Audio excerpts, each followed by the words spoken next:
after I got out of jail, I got a call a couple of days later that Big U had put a hit out on me. Oh, wow. And so a few people called and told me, but one person that called me was Monique Slaughter. And we quit being friends because she was going around telling people that Big U had put a hit out on me. Oh, wow. And that was like, wow, like you put a hit out on me because what? I took up for myself because I'm not going to let you punk me. Okay, that's fine. I'll handle that accordingly. You know, so it's stuff like that, but I'm not scared of that man, Adam. How different do you start moving once you realize there might be a hit on you? I'm moving the same because I'm not walking in fear. I can't. I did that for years dealing with this man. He bleed just like the rest of us. His team bleed just like the rest of us. I'm not letting nobody never again put fear in my heart. Wow. I mean, you're an incredibly strong person. I just got to take a moment to say that because, I mean, a lot of people would curl up into a ball and try to disappear from public life as a result of this kind of stuff. No, I'm not. I'm not disappearing. I'm not running away. I'm not doing anything. If a person comes to me and try to harm me, we gonna move accordingly. I'm gonna deal with it. Definitely.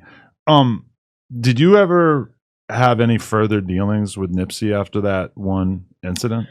I was mad at Nip for years after that. We got into it on Twitter. I'm sure, like I said, the Twitter detectives can pull it up.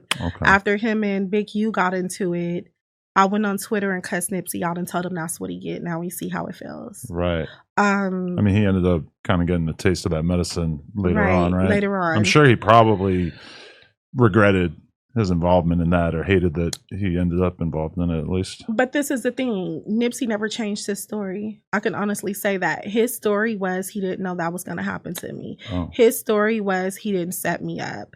Nipsey and my brother were friends. And my brother and Nipsey hung together after that. And my brother's stance was, sis, Nip didn't know he was going to do that. My stance was he did. And that's how I felt in that moment at that time. I respected what my brother felt. He respected what I felt. Nip never changed his story. And I was mad at Nip for some years. And then I finally pulled up on him and we made up. And when he hugged me, he said it again. He said, I swear I did not set you up. So he never changed that. But at that moment, I felt like that. And I don't think nobody can blame me in that situation. No, 100%. What were the first things that went through your mind when he passed? Because I feel like now the situation seems so much more complicated and in some ways more clear. You know, when he passed, a lot of people weren't necessarily clued into the fact that him and Big U were having these issues. And now there's just been so much doubt cast on Big U's involvement. That seemed like a wild conspiracy theory at the time. All of a sudden, it's starting to seem like there's probably more validity to it. I cried. I was so hurt. I was hurt because he didn't deserve that. I don't care what me and Nip went through. I seen Nip as a young boy when he first came in this game, you know, and he really didn't even need Big U. He was Nip before anything. And so I was very hurt because I seen what he had become. And he didn't deserve that. But when me and Nip made up that day, I told him, something's going to happen to you if you don't move from over here. And he said, why would you say that to me? I said, because they don't respect you. I told Nip that. Other people felt that. The day me and Nip made up, a fight broke out. Nip allowed some different gang members to come into his shop because he showed love to everybody. And the gang members that went into his shop was from a different neighborhood. They ended up getting robbed.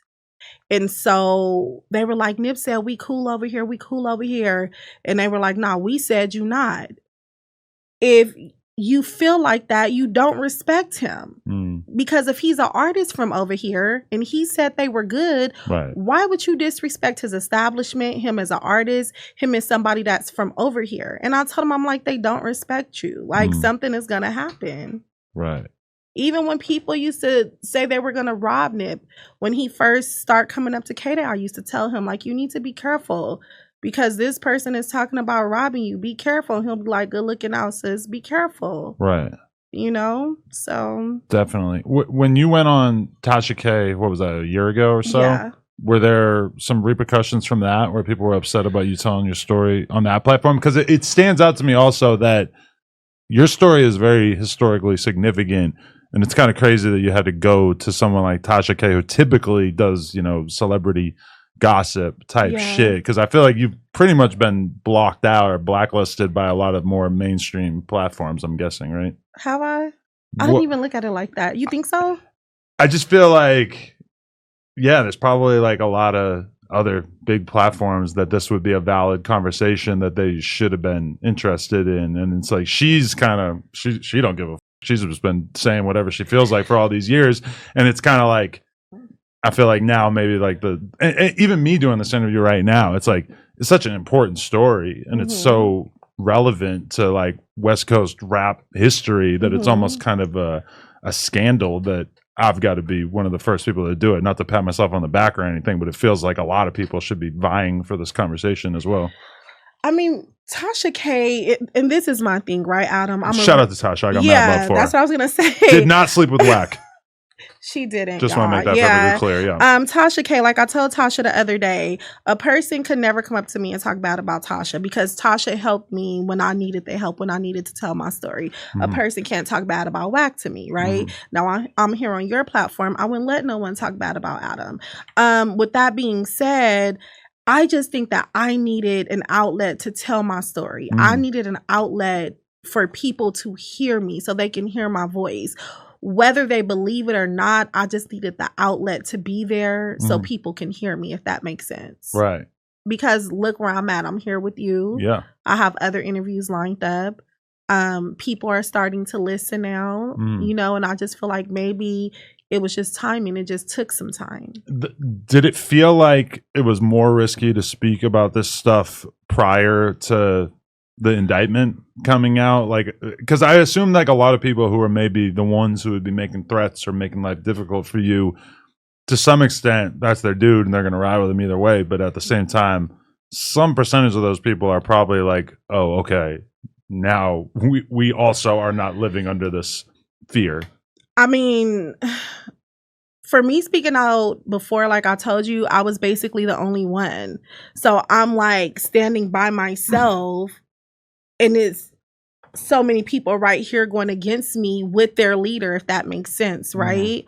So now, he still has his supporters, Adam, but I don't care. Like, I'm going to speak out.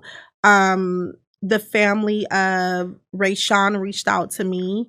I'm going to tell my story because me telling my story is inspiring other people to tell their story. And that's the most important thing right now. 100%. A lot of people have basically, including Big U, have kind of smeared Whack and 600 Christopher Lovejoy for having the conversation publicly about this alleged murder. What do you think of that? Do you think that there's anything scandalous about that, or do you think that they were on the right side of trying to get this information out there? I feel like they were on the right side of history, and I'm gonna tell you why. Often in the Black community, right? And I just have to be real. We are so quick to harm each other, right? As a race, so quick to harm each other, backstab each other, and then turn around and beg other races for equality or get mad about police brutality. But if we treat each other messed up, right? If we're abusing each other and doing all this stuff, why would anybody else respect us as a whole? So 600 and Whack did what needed to be done. It was a child that lost their life by the hands, allegedly, by the hands of Big U. You have people, and I said this before, that are screaming free Big U. And you have people that want justice for the child. What type of person are you? What type? Do you want justice for the child, or do you think a 60-year-old man needs to be free that killed a child who family trusted him with this child?